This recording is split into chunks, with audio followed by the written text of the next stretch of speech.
Hey everyone, कैसे हैं आप सभी। एक बार फिर से स्वागत है आपका बीइंग अ टीचर चैनल पर।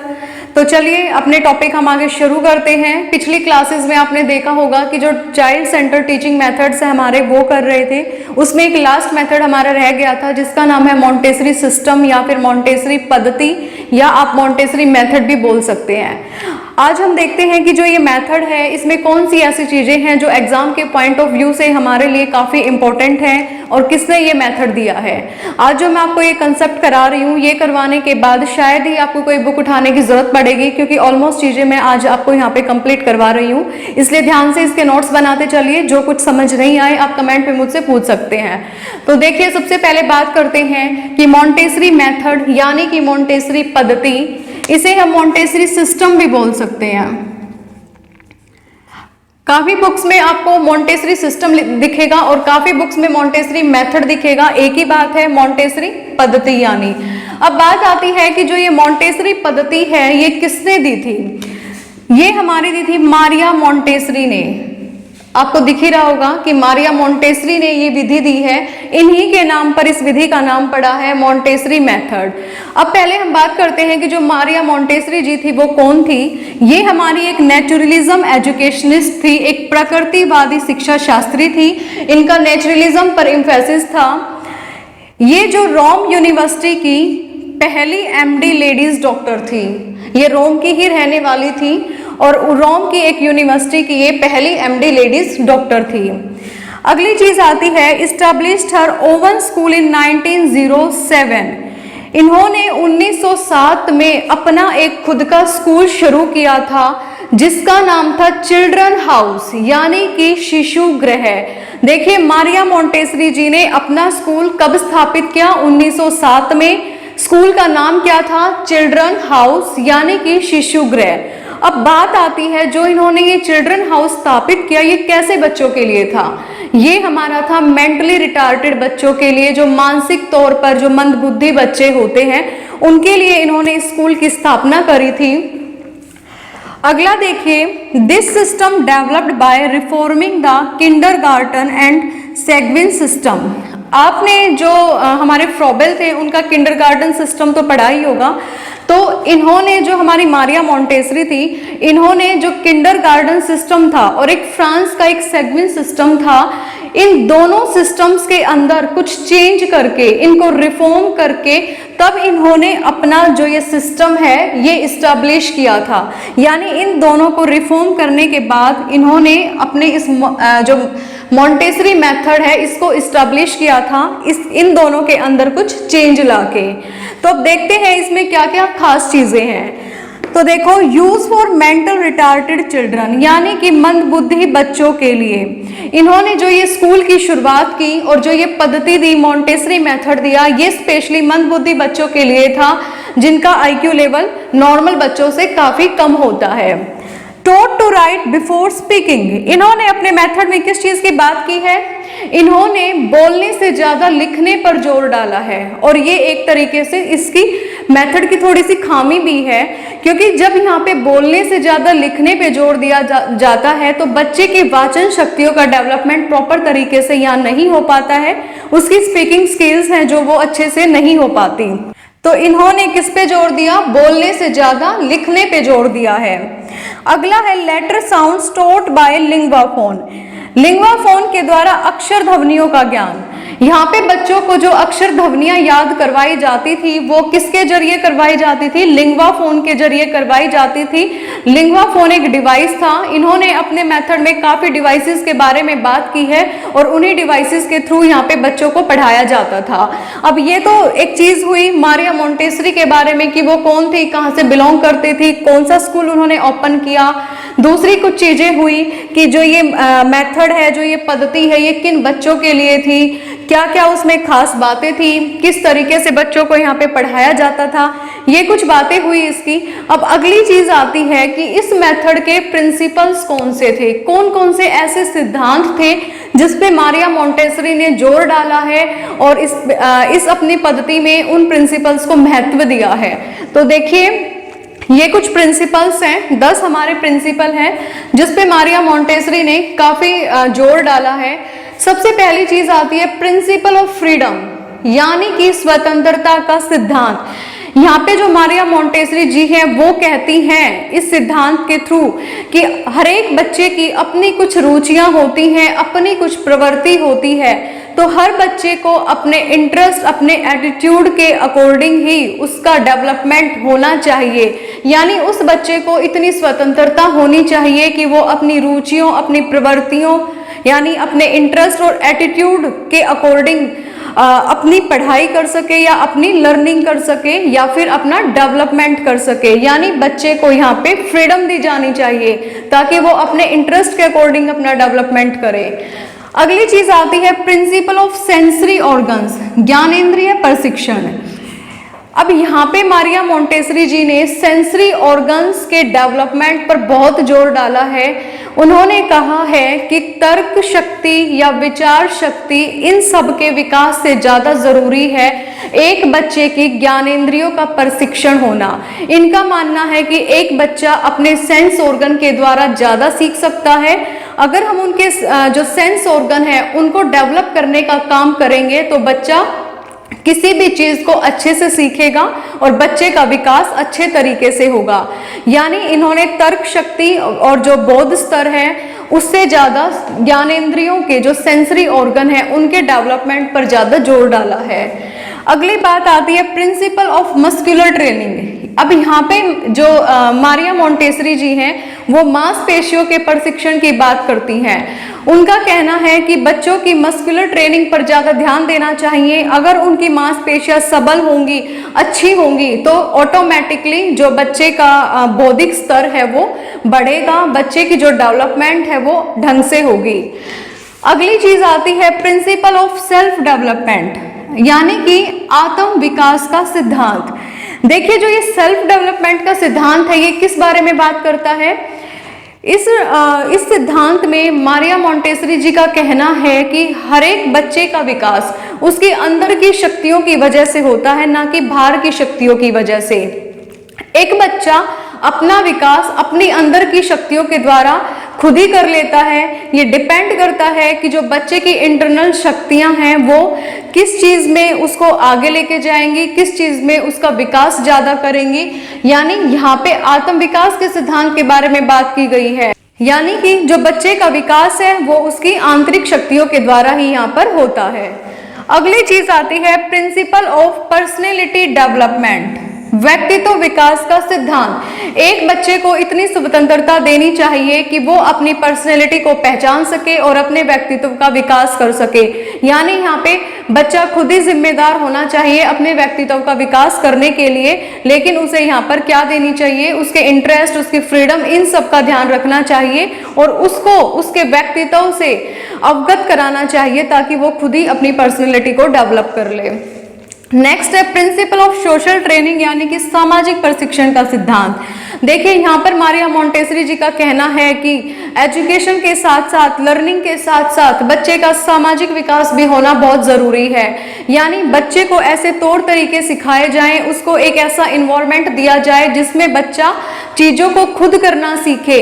किस तरीके से अपने कपड़ों को प्रेस करते हैं, किस तरीके से कपड़े धोते हैं, या किस तरीके से दूसरों से बातचीत करते हैं, कैसे वो बच्चा अपने खुद के काम स्वयं करे, कैसे पशुओं को चारा खिलाए। मतलब ये जो कुछ चीजें होती हैं, जो सामाजिक तौर तरीके होते हैं, ये बच्चे को सिखाए जाने चाहिए। यानी वो सोशल ट्रेनिंग पर बहुत ज्यादा जोर डालती हैं। अगली बात आती है टीचर्स एज अ डायरेक्टर्स, यानी कि जो शिक्षक है वो संचालक के रूप में होना चाहिए। यहाँ पर मारिया मोंटेसरी ने कहा है कि जो एक अध्यापक है उसको एक अध्यापक ना होकर एक डायरेक्टर्स का रोल निभाना चाहिए। उसका मानना है कि जो शिक्षक है वो सिर्फ बच्चों को एक डायरेक्शन देगा, एक दिशा दिखाएगा, बाकी सारा काम बच्चे स्वयं करके खुद ही सीखेंगे। यानी यहाँ पे शिक्षक को एक अध्यापक का नहीं बल्कि एक संचालक का रूप दिया हुआ है। अगला है no place for fairy tales, यानी कि इनका जो मेथड है उसमें परियों की कहानी के लिए कोई स्थान नहीं है।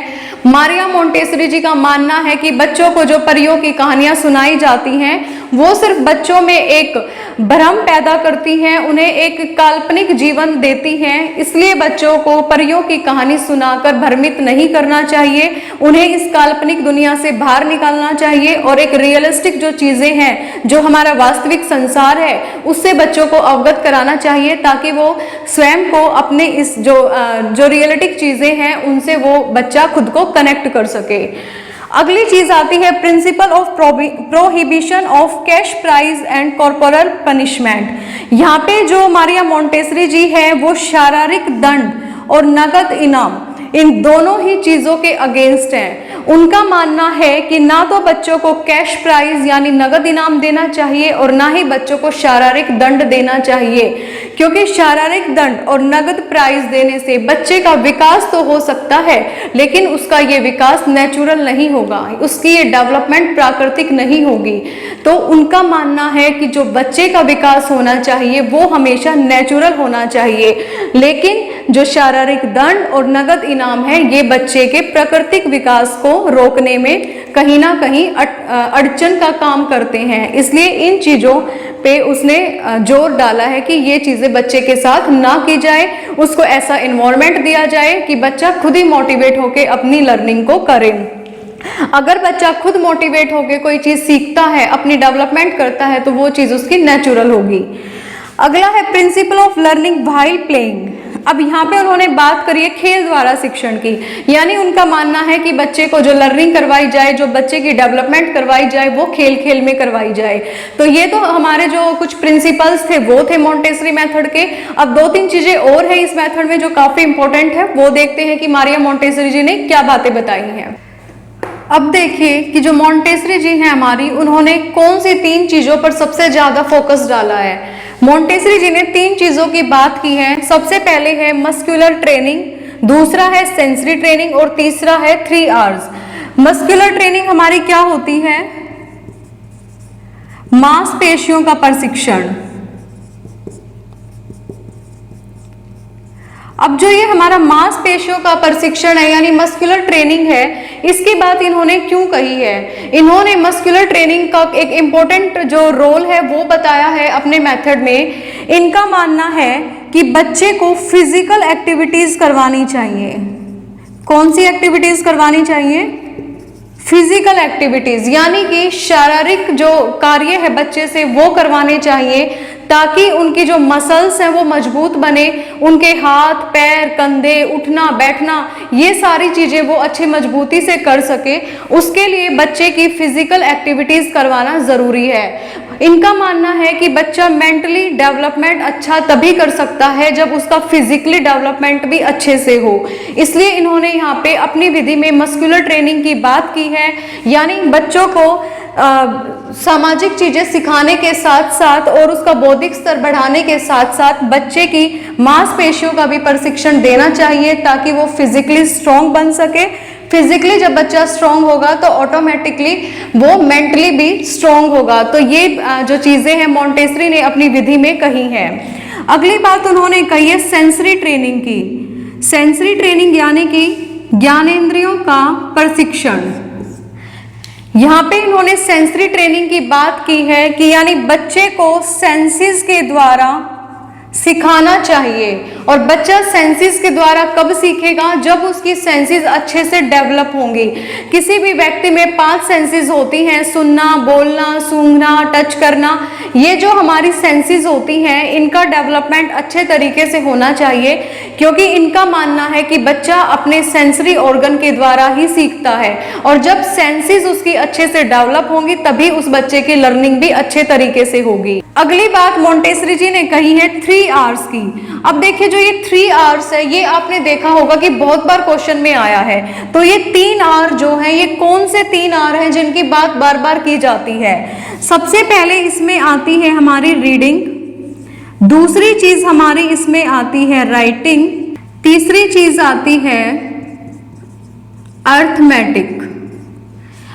अब जो ये 3 आवर्स हैं, ये किस चीज के बारे में बात करते हैं? रीडिंग के बारे में, राइटिंग के बारे में, अर्थमेटिक के बारे में।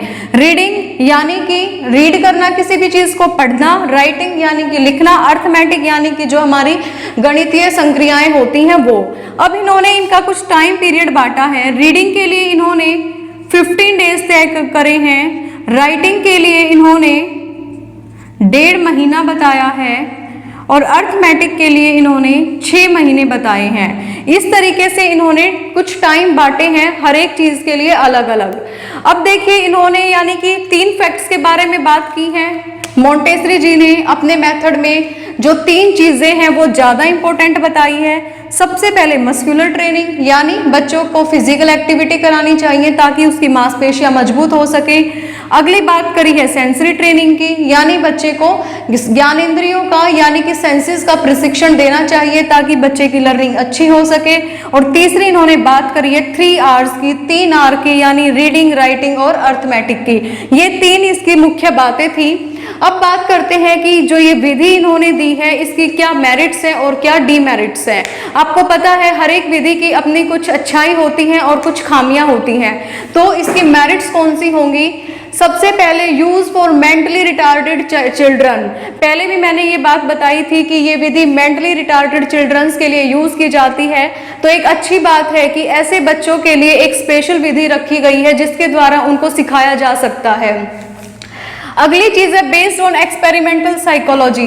ये जो विधि है ये प्रयोगात्मक मनोविज्ञान पर आधारित है। ये भी एक अच्छी चीज है कि एक्सपेरिमेंट करके हम बच्चों को यहाँ पे सीखने के लिए प्रेरित करते हैं। अगली चीज है Mphasis on teaching bye senses. यहाँ पे बच्चों को शिक्षण ज्ञानेंद्रियों के द्वारा दिया जाता है, यानी कि सेंसेस के द्वारा दिया जाता है।